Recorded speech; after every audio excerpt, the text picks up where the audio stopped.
Hey guys, welcome back. It's that time. Another classic in you.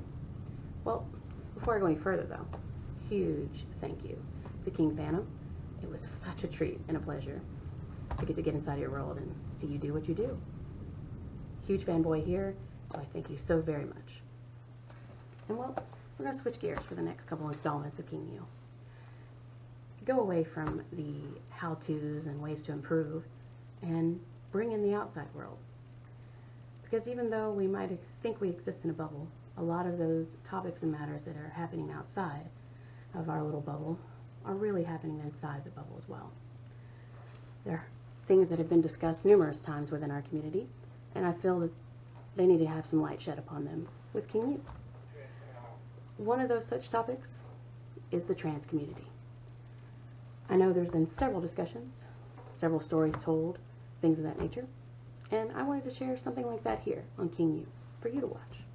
So I found a king who's going to share his story of being trans and also being a drag king, and share to you what that's meant to him, and the struggles, the positives, the negatives, and the triumphs.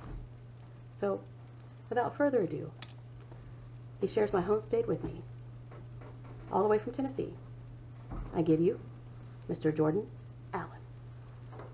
Hey guys, I am Jordan Allen, and King Me has asked me to be a part of this really cool project that they're doing, and the topic that they gave me to talk about was being transgendered in drag. Now I know that that's a really, really hot topic right now with a lot of people, and they have a lot of strong opinions and strong feelings on whether transgendered entertainers should be allowed to be considered drag kings, drag queens, or male or female impersonators.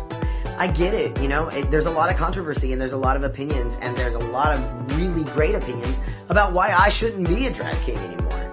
And I totally respect them and I totally understand them. But here's the thing, I can only tell you my opinion, where I come from and how I feel about the situation and my experiences. I know that Landon is much different than Jordan.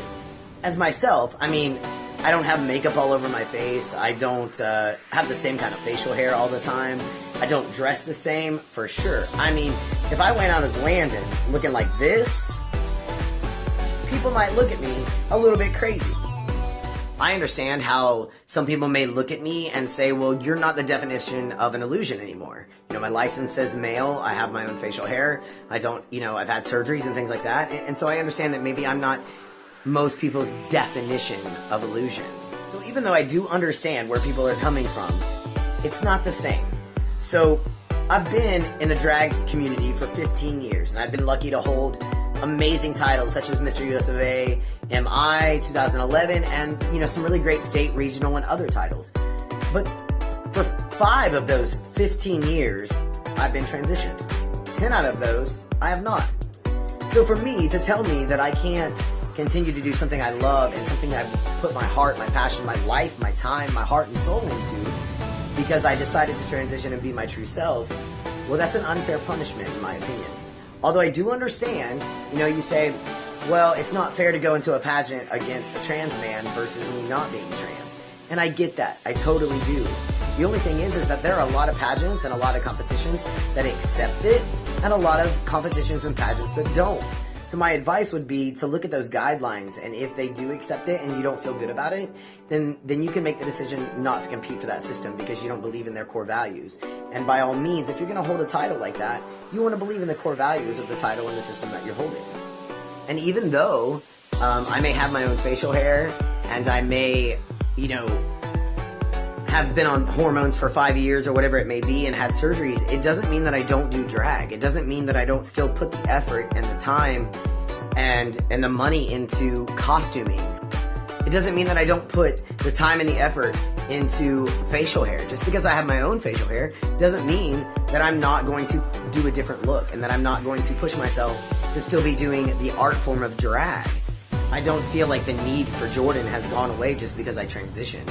Because the need for Jordan was about entertaining the crowd and giving back to my community and really having a good time and going, you know, to those bars and touring the country like I have and being a voice for transgender people, being a voice for drag kings, being a voice for our community in general. And so the need for Jordan didn't go away just because I transitioned. And I feel like, I put a lot of years into that career. So to tell me that I can't do it just because I'm transgendered, it's kind of tough for me to understand that. For me, drag is a spectrum, as it should be a spectrum. I mean, to be in the LGBT community and have all these different types of people who enjoy and identify with so many different types of things, I think it's super important that we embrace all the different kinds of drag, whether it be bio queen, femme, diva, drag king, male impersonator, female, impersonator, drag queen, as well as even camp queens who do drag with full face and beards. I mean, drag is a form of art. It is an expression. And to tell someone that they can't do it because of any reason, let alone the reason that they were brave enough to live their truth and to come out and be themselves, which is what our community should be all about, it just doesn't make any sense to me.